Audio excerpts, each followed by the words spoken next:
Hello. I hope you're having a really good day. As you can hear by my voice, I'm still a little bit ill, but I'm recovering all according to plan. Today, I'm starting the recording immediately after the Liverpool Fulham game. That was the semi-final of the Carabao Cup, and now we have the final for the Carabao set. It's Chelsea against Liverpool.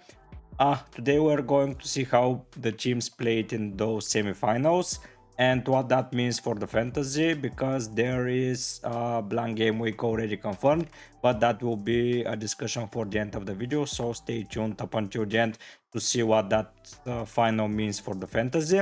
Before we jump into the analysis and into discussions, sorry, if you enjoy my content and want to see more, please subscribe to the channel, give a like to the video, and write down a comment with your take of who is winning the final, Chelsea or Liverpool.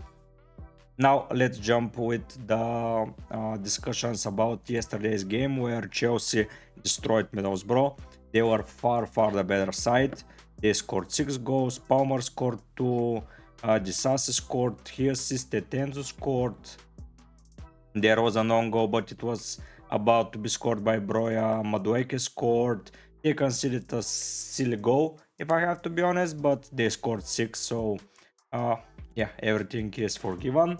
Now let's go and add that to our sheet for Chelsea. So this is how we put it, Carabao semi-final part 2. So it is, let's make it a little bit bigger. Carabao semi-final part 2. We place that here. We go here, we make it smaller. It was Chelsea 6-1 to Middlesbrough. Did I write that correctly? Let's copy it and not make fun of ourselves. Yeah, it was correct. So the team was, sorry about that. Yeah, the team was pretty much the starting lineup, apart from maybe not including Gallagher, but he was on the bench and he came on around the 60th minute to cover up for Broja, but then the game was already finished. The obvious absentee was Gusto. He was not part of the squad due to a minor injury. We have to see if he is going to be back for the FA Cup fixture. The average positions, Palmer was attacking as ever. So yeah, here is the starting lineup now, introducing the subs. Yeah, sorry about that. So we put that a little bit bigger. Palmer was quiet for the first 30 minutes, but then was playing really well. This Sassi was, let's put it, Sassi was good as well. Sterling very dangerous.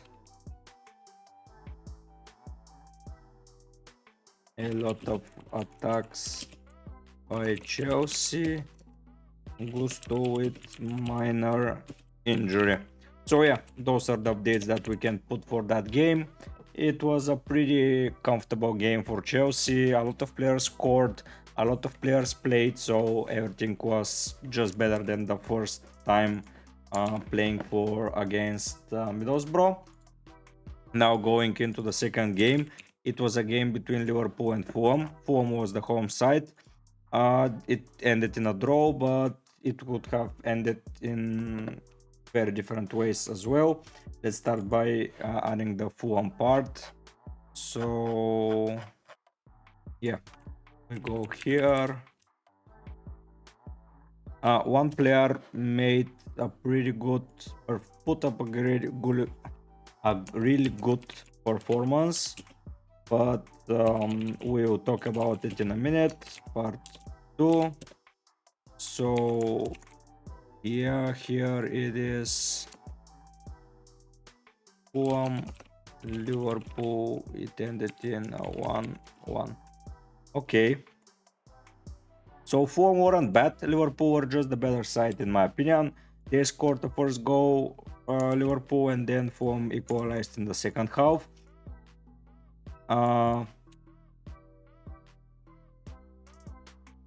The subs, I was surprised to see Harry Wilson out of the starting lineup, and I was really surprised to see that Vinicius didn't came on because they needed a goal, but maybe that was the plan, just to keep him if there is a penalty shootout or something like that.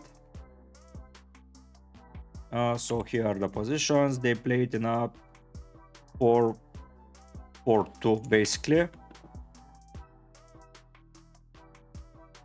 but we'll put that in a minute. So a 4-4-2, Andreas advanced,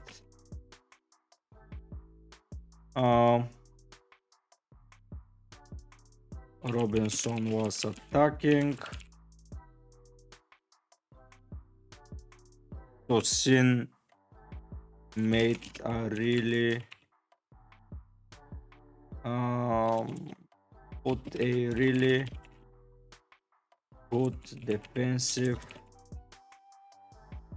performance. I was pretty impressed by the way he played. Yeah, it was really good. The other players not so good in my opinion. Castan was stupidly passed by the mistake and for the first goal, so I wasn't impressed there. Now we go to Liverpool's side of things. They rested several players for a big duration of the game, so it is, and let's put it a little bit bigger. So Carabao semi-final part 2. Go here, we make that a little bit smaller, and then we go to Fulham 1-1 Liverpool. Key players were rested, such as Curtis Jones, Jota, Konate, Alisson got a rest. Players like Soboswai, Trent are not still back, but there is a pretty good thing on the bench. Andy Robertson is there, so that means against Norwich maybe he'll have his play time. Someone else who got the rest? No one else. But 3 key players rested, and even without them Liverpool managed to win. I enjoyed a lot of the Darwin's and Diaz's performances. If I have to be honest, Gomez was good again. So key players rested. Gakpo played deep, not good for fantasy. Nunes, let's write Darwin and Diaz, pretty good.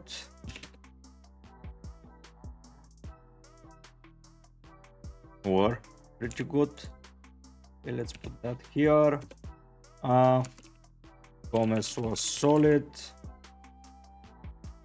Something else, Robo is back into the squad. Yeah, nothing else. It was a 4-3-3 basically, with Bradley attacking as a wingback, Gakpo dropping as a midfielder. They were interchanging with Elliott, but yeah, you can say it was a 4-4-2, but it was more like of a 4-3-3, not a 4-2-2. 4-4-2, sorry. So yeah, that wraps up the analysis for Fulham and Liverpool. And now, as we mentioned, the Carabao Cup final is set, and let's see what that means for the fantasy world. It is a Gameweek 6-26 final, and it is going to be on the 25th of February. Yes, if I'm not mistaken. That means that teams who played in the final, like Chelsea and Liverpool, are not going to have a fixture in Gameweek 26. The game isn't yet updated. That's how early I'm on with this information. But yeah, So Chelsea aren't going to play against Spurs and Liverpool aren't going to be playing against Luton. That means there is a blank game week for Liverpool, Chelsea and Spurs, and if you own some cheap players from Luton, that will be affected as well. So that means that we need to find a way to maneuver around it. I'll make an updated chip guide pretty soon when we have the double ups confirmed and when we have the proper fixtures for the upcoming weeks and to see who is back, who is continuing in the FA Cup, for example, because Chelsea and Spurs are having a pretty rough fixture, so they can be out pretty soon. So they would be most probably maybe having that double up in the future. We have to see. Nothing is confirmed yet. So the only thing that is confirmed is that we have a blank game week in 26 for 4 of the sides. So teams like Aston Villa are going to be pretty popular. Teams like players from Brighton, maybe players from Manchester City who play Bournemouth, players from United who play Fulham, and maybe Wolves players. We'll need to find a way to focus on them because they will be the important players. Maybe it's a valuable strategy to use your free hit on the double up if it's in game week 25. For example, bring in players from City if Chelsea and Spurs are playing that picture because it's Wolves and Chelsea, and here is City and Spurs. It's tough for Chelsea. Liverpool will be having Brentford and Luton, so maybe invest there. Maybe the triple captain will be viable. Then we have to cover up all of those scenarios, but for now the thing that we have confirmed is the blank game week 26. So pinpoint that in your calendars. I'll be pinning it on mine, so you wouldn't have to if you keep following me up until then. So yeah, we will find a way to maneuver around that because as you can see, I already have 1, 2, 3 players playing in that final. I want to get Salah as soon as possible. Maybe Maddison is going to be a viable pick that week as well, and I would like to focus on that for sure. So we have to see. Yeah, Maddison was pictured in training, so if Maddison returns pretty soon for the price of 7.8 against teams like Everton, Brighton, Wolves, and a double up maybe here, is going to be a pretty good way to start getting that little gem back into our sides, because 5.7 points per match, it's something absurd. Look at that. 6 points, 9 points, 6 points, 9, 7, 10, 9. He was so good for the break, and when Son returns, he will start banging more and more assists, and I believe Maddison will be on set pieces, so Porus appeal may drop a little bit, so maybe we will have to sell him. Maybe for a way to fund some of our transfers. We have to monitor everything and to see how the teams are settling, because maybe Poro before, so Maddison got injured in game week 10. Before game week 10 he had only 2 assists. 2 assists is not a bad number, but maybe I can find someone better. Maybe I can bring in Udogi, who is 4.8 and is a Spurs defender, and I'll be saving around 0.8, which is a lot. Yeah, they're not keeping clean sheets, so it's a little bit tricky there. We'll have to take a look at that, but Poro may soon not be as appealing as he was, because most of the assists are from set pieces. He hasn't scored yet, and with Maddison back on those set pieces, I believe Maddison's appeal is going to grow bigger and Poro will have to leave our sides, but that's for the future videos to decide. For now, have the knowledge that game week 26 is going to be blank for several teams, and we are going to prepare the best way possible. I hope you enjoy my content. If you want to see more, as usual, subscribe, like the video, write down a comment, and I hope to see you very soon. But for now, guys, I'll be heading out. Bye.